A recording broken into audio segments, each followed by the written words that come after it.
ಎಲ್ಲರಿಗೂ ನಮಸ್ಕಾರ. ದೇಗುಲ ದರ್ಶನ ಕಾರ್ಯಕ್ರಮಕ್ಕೆ ನಿಮಗೆ ಆದರದ ಸ್ವಾಗತ.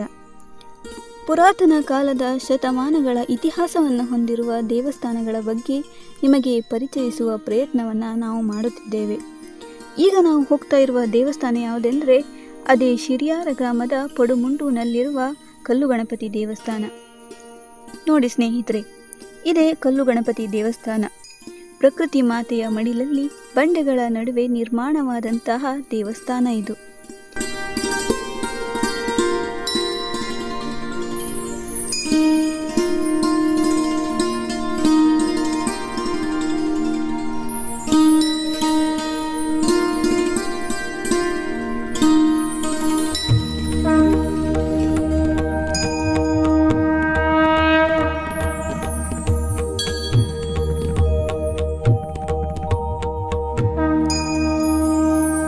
ಈ ದೇವಸ್ಥಾನದ ಒಳಗಡೆ ಹೋಗಬೇಕೆಂದರೆ 2 ಬಂಡೆಗಳ ನಡುವೆ ಕಿರಿದಾದ ಜಾಗದಲ್ಲಿ ನಡೆದು ದೇವರ ದರ್ಶನವನ್ನು ಪಡೆಯಬೇಕು.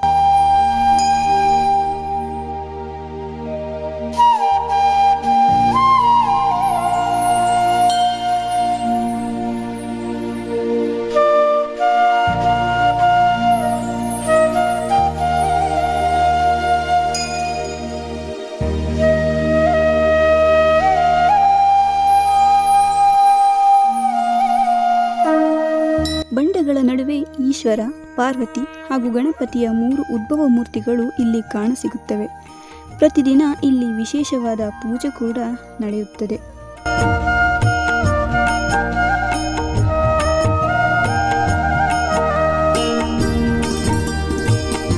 ಹಲವಾರು ಭಕ್ತರು ಬಂದು ಪೂಜೆಗಳನ್ನು ನೀಡಿ ಶ್ರೀ ದೇವರ ದರ್ಶನವನ್ನು ಪಡೆಯುತ್ತಾರೆ.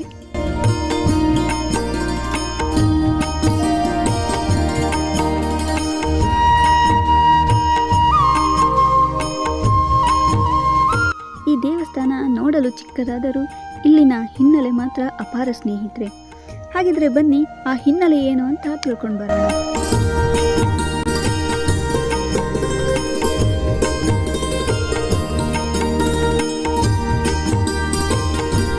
ಈ ದೇವಸ್ಥಾನದ ಅರ್ಚಕರು ನಮ್ಮೊಂದಿಗಿದ್ದಾರೆ. ಬನ್ನಿ ಅವರ ಹತ್ರನೇ ಆ ದೇವಸ್ಥಾನದ ಹಿನ್ನೆಲೆ ಏನು ಅನ್ನೋದನ್ನ ತಿಳಿಯೋಣ. ನಮ್ಮದು ಉಡುಪಿ ಜಿಲ್ಲೆಯ ಶಿರಿಯಾರ ಗ್ರಾಮದ ಕಲ್ಲು ಗಣಪತಿ ದೇವಸ್ಥಾನ ಅಂತ ಕರೀತಾರೆ. ಇದು ಹೇಗಾಯಿತು ಅಂತ ಹೇಳಿದರೆ, ಹಿಂದೆ ಈ ಜಾಗದಲ್ಲಿ ಸಮುದ್ರ ಇತ್ತು. ಬ್ರಾಹ್ಮಣರ ಮಂತ್ರ ಪ್ರಕಾರ ಪರಶುರಾಮ ಕ್ಷೇತ್ರ, ಪಶ್ಚಿಮ ಸಮುದ್ರ ತೀರ, ಇದು ಸಂಕಲ್ಪ. ನಮ್ಮದು ಉಡುಪಿ ಎಲ್ಲ ಪರಶುರಾಮ ಕ್ಷೇತ್ರ.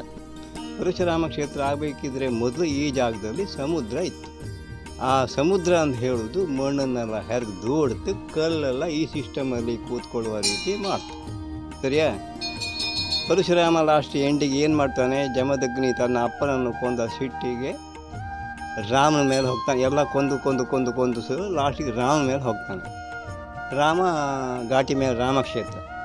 ರಾಮನ ಅಗೆಯಾಡ್ತಾನೆ, ನಾನೇನು ಮಾಡ್ತೇನೆ ನೀನು ವಿಷ್ಣುವಿನ ಅವತಾರ, ನಿಂಗೇನು ಮಾಡಲಿಕ್ಕಾಗಲ್ಲ, ನಿನ್ನ ಸಿಟ್ಲನ್ನು ತಣ್ಣಗೆ ಮಾಡ್ಕೊ, ಇನ್ನು ಕೊಡಲಿ ಅನ್ನೋ ಪಶ್ಚಿಮಕ್ಕೆ ಬಿಸಾಡು, ಸಮುದ್ರ ಹಿಂದೆ ಹೋಗುತ್ತೆ. ಆದ್ದರಿಂದ ಈ ಜಾಗ ಮೊದಲು ಸಮುದ್ರ ಇತ್ತು, ಸಮುದ್ರ ಹಿಂದೆ ಹೋಯಿತು. ಆದ್ದರಿಂದ ಈ ಸಿಸ್ಟಮ್ ಆಯಿತು. ಇದು ಪ್ರಕೃತಿಯ ವ್ಯವಸ್ಥೆ. ಇದು ಯಾರು ಮಾಡಿದ್ದಲ್ಲ, ನೇಚರ್. ಸರಿಯಾ? ಇದನ್ನು ಕಂಡು ಬಾರ್ಕೂರು ಭೂತಾಳ ಪಾಂಡೆ ಚಪ್ಪಡಿಯನ್ನು ಕಟ್ಟಿದ್ದು, ದೇವಸ್ಥಾನ ಕಟ್ಟಿದ್ದು ಬಾರ್ಕೂರು ಭೂತಾಳ ಪಾಂಡೆ. ಚಪ್ಪಡಿ ಎಲ್ಲಿಂದ ತಂದ, ಹ್ಯಾಕ್ ಸೆಟ್ ಮಾಡಿದ? ಇದು 500 ವರ್ಷ ಕಡೆ ಬಾರ್ಕೂರು ರಾಜರು ಮಾಡಿದ ಕೆಲಸ. ಆಗ ಈಗ ದಾರಿ ಇಲ್ಲ, ದಾರಿಗಳಿದ್ದಾವೆ, ತಂದದ್ದು ಹೇಗೆ, ಸೆಟ್ ಮಾಡಿದ್ದು ಹೇಗೆ, ಎಲ್ಲ ಪ್ರಶ್ನೆ ಆಗ್ತದೆ. ಸರಿಯಾ? 500 ವರ್ಷ ಕೆಳಗಡೆ ಸೆಟ್ಟಿಂಗ್ ಆಯಿತು, ರಾಜ ಹೇಳ್ದ, ಆವಾಗ ಆದ್ದರಿಂದ ಇದು ಪ್ರಕೃತಿಯ ವ್ಯವಸ್ಥೆ ದೇವಸ್ಥಾನ. ನೀವು ಸಹ ಬಂದು ನೋಡಿ ಗೊತ್ತಾಗುತ್ತೆ.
ಆದರೆ ಇದು ಸಾವಿರಾರು ವರ್ಷಗಳಿಂದ ಹೀಗೆ ಸಿಲುಕಿಕೊಂಡಿದೆ. ಇಲ್ಲಿಗೆ ಬರುವ ಭಕ್ತಾದಿಗಳಿಗೆ ಇದು ಅದ್ಭುತ ಎನಿಸಿದರೂ ಎನಿಸಬಹುದು. ಬನ್ನಿ ಸ್ನೇಹಿತರೆ, ಇಲ್ಲಿ ಇಬ್ಬರು ಪ್ರವಾಸಿಗರು ಇದ್ದಾರೆ. ಈ ದೇವಸ್ಥಾನದ ಬಗ್ಗೆ ಅವರ ಅಭಿಪ್ರಾಯವನ್ನು ತಿಳ್ಕೊಂಡು ಬರೋಣ.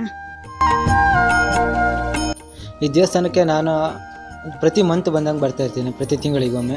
ಈ ಕಲ್ಲು ಗಣಪತಿ ದೇವಸ್ಥಾನ ಪುರಾತನವಾದದ್ದು ಮತ್ತು ಪ್ರಕೃತಿ ಮಡಿಲಲ್ಲಿದೆ. ಯಾವುದೇ ವ್ಯಕ್ತಿ ಕಟ್ಟಿರುವಂಥ ದೇವಸ್ಥಾನಗಳಲ್ಲ ಇದು.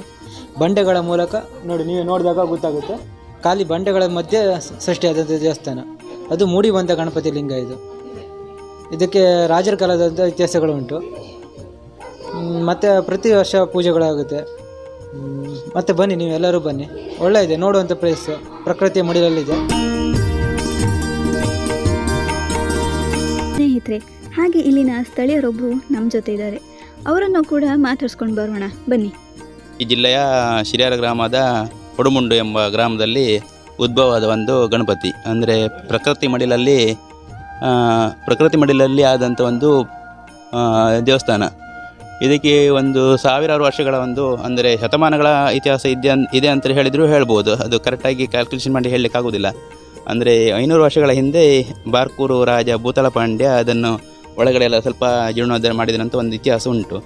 ಅದು ಬಿಟ್ಟರೆ ಮತ್ತು ಇದು ತುಂಬ ಎಲ್ಲರೂ ನೋಡ್ಬೋದಾದಂಥ, ಎಲ್ಲರೂ ಟೂರಿಸ್ಟ್ ಅಂದರೆ ಬಂದು ನೋಡುವಂಥ ಒಂದು ಪ್ಲೇಸ್ ಆಗಿದೆ.